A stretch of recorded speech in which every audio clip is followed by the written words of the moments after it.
Hi, kindergartens. Who's ready for a new math game? I know, me too.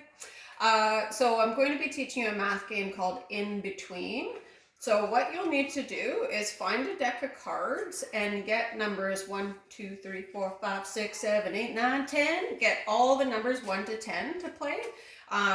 If you have a hard time with numbers 6 to 10, then you could just get numbers 1 to 5. And if you think 1 to 10 is easy peasy, lemon squeezy, then you could always add in, make some more cards and add in some higher numbers too. But for today, we're going to use number 1 to 10. So you should have a partner. I'm going to play the game for, I don't have a partner, so I'm going to play the game for both of us. I have 20 counters right here, some nice bright green ones. My partner has 20 red counters on the other side. Now, what are the chances you have 40 counters laying around at home? Not very good, is it? No, you probably don't have them. So, what you can use instead are coins. You could use some coins. You could use some Lego pieces. You could use little pieces of paper just cut up, right? And those would count as counters. Anything that you have available is good. And if you can't find quite 20, also fine. So what you're going to do is you'll have your deck of cards and then you'll flip 2 cards over. Woo! My first card was a 10. It's a big one. And I'm going to flip the next card. What? We say that the ace is number 1. So I flip the 2 cards over and then my partner, I would ask my partner on the other side, well, do you think this next card is going to go in between numbers 1 and numbers 10? 100% I'd say it is, right? Because we only have numbers 1 to 10.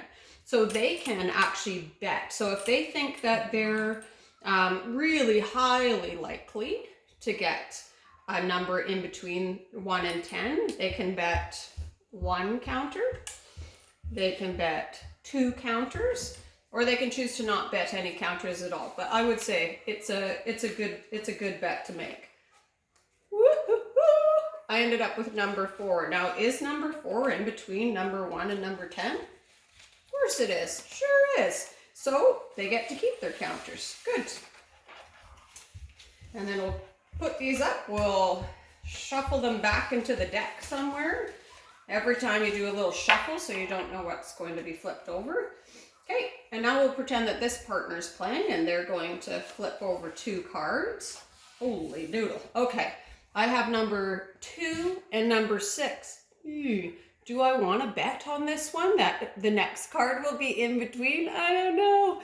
So number 2, if I got a 3, a 4, or 5, a 3, 4, 5 is in between 2 and 6.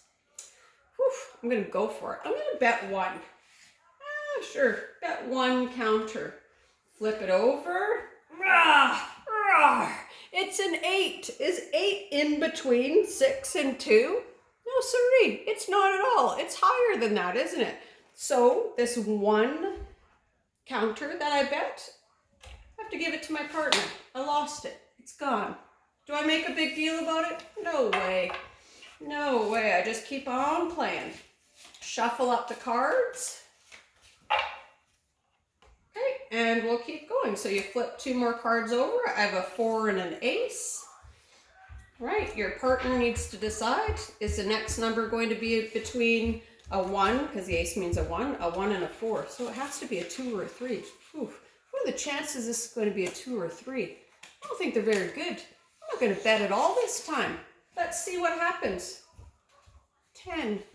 A 10 is definitely not in between a 1 or a 4, so I'm happy I didn't bet. So you'll keep going back and forth with your partner to see if the numbers come in between. Okay, I hope you have fun playing. Thanks, kindergartens.